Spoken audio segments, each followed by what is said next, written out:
Patal fatu ile kang faalo ilo sungun temangan wenga sungun tai ya mesel pa ya male mamanu tatu tapo ingal ne fiafi e pupu wase manatu te lo vela fala pe on saunonis wale ngata na vela wa vela sia fo o te mesalo aku kai sta mafa mesalo lalo 10 minute velai e o ta pena maile manatu o ne fiafi ole matua e maua mai le manatu au tu o la so tai au ile tu sfeita waso ole tusi e maua mai le tusi o famasino sumartas lo sumale iva ma te feita o fast food le sala unga tu tia kono ya te pora ale la tango tu fatasi ya ma manatu te pora ne ya maua isi ato anga se tas ole matua e maua mai foi po tor sumale lima fa pea wa ilo atu o ia ona sei ai le e ia ona of ua fai atu, we lo ua fafine, we matua whaatinga ina, o lo ua e whaatasi ma e whaatu atu vale ia tea. Wa u foi ua o tautala atu ia Iowa, o te le ma whai ona toe whaafoi mai la upu. O le manatu au tu, whiriwhilinga ma fianga, choices and consequences. O le vai tau fole nei, amatanga o tau sangata i tasi. Iai whiriwhilinga ma tau tinonga tangata e maasani ona whai. Ma le ngalo iai lato, e whai si umi o le tausanga o Savalia. O le tāpenanga o lau matua neviafi, tāpena nei la uti. Tau sailinga lao se avanoe whai ai. E pe tasin minute maua toe uma. 5 minute maua toe uma. Ono le mafuanga. O lai fai whaatasi a la unga ma vaisi au whanau tulo. O no vatu le tina la inga, whamule mole. Sinei tu la si tasi moa, se i whai e lau lau. Io na alu leo le tina la inga o va ai whana. Ai o walu lokal potu ai o no fwai mwhai lau lau. Pe io na sau noa ti a kono ya tomanga. Alu le mea lilo o lo o fio ai le li. Sa lo le mea lilo leo le potu le sa uyai. Sa o maua i naile nganga o le li e maua i se manatu. O wao le mele o tāpena o la unga le fta ngista maiti. Te masalo e una sa o mese upa le tonu la unga ne viafi. Ai wo manatu ai o na o le manatu au tu.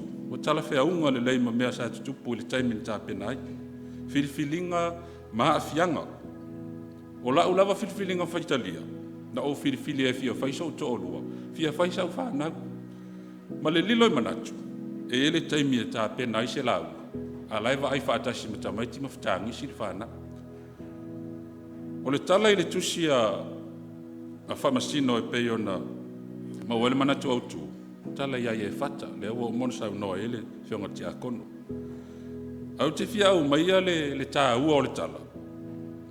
I le tau tinonga ma le tau tō ai e whata i luma o le atua. Ina ua sa auni e tau ma le nuu o amoni. Wha pele o na upu. A whai te tu ina mai lava le whanaunga a moni lau lima. O na whai lea mo Iowa o se na te ulu whafo i lau whai tuto o le whale. E whaafitai ia i a tea. I lau fo i atu ma le manuia nei le whanaunga a moni. Pe o te whai lea mataulanga mu. Fo i mai le taua o man maa lo Israel. E alu atu ia i e whatai i lau na whale. E mua mai whafolo na whine. Whameli tala, tasi la whine le se atali. Lona winga. O se ua pele ia i e whata, a lea ua mua mai whafo.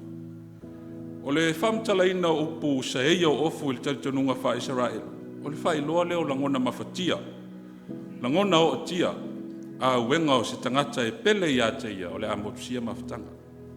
Whalongolongo male manino le nea fiafia o tala le fionga te akono ia popua ngā. I mawhatianga wha le tangata na ia o oiai.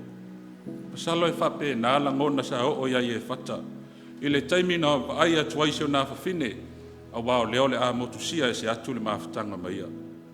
Ale manatu e whata. I le mawhai ona toe whaafo i mai ana upu o mona tautoa i le atua. Wa uma ona tautoa i le atua, o le tangata e mua mai whafo le whale. Tangata nai ofo i nā atu e whai matau langa i a te ia. Ia leo wa uma ona tātou whaalongolongo wha matala le tala. Se ia o i na whai wina. O le mea tupu. Ofo i nātu e whata lona whine. E nofo e vea o ia matau pou i lona o langa a toa sa i o mai lona oti. Al whamanu ianga sa o ia te ia, whapea. O e whaafaa le tausanga o na o mai tama i ta Israelu. E vivii le awhine leo i e whata. Ona o se taulanga e ese le matautia i le waitau lea i le waaifa Israelu. A wawa whaola ina mai tangata Israelu, mai lima o amon. Ina ua ofo ina atu e whatalo na awhine. E tolu ni manatu tā ua sa o manatu. Na o ina i lava manatu foi. E au ngā mo tātou uma i le amatanga le tausanga. Mua mua, tā ua le mawhau lo loto mua ia awhianga. O na filifili ai lea. E atangia mai le sai o ofu o e whata ina wailoa. Atulo na awhine. O la ngona whate ia. Pe e fōlinga mai sa le mawhau ina e whata.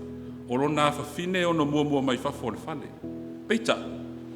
O lana filifilinga mautu, mauatu mau i le atua. Wa le mawhai onto e whaafo i tuolo na manatu. Lona lua.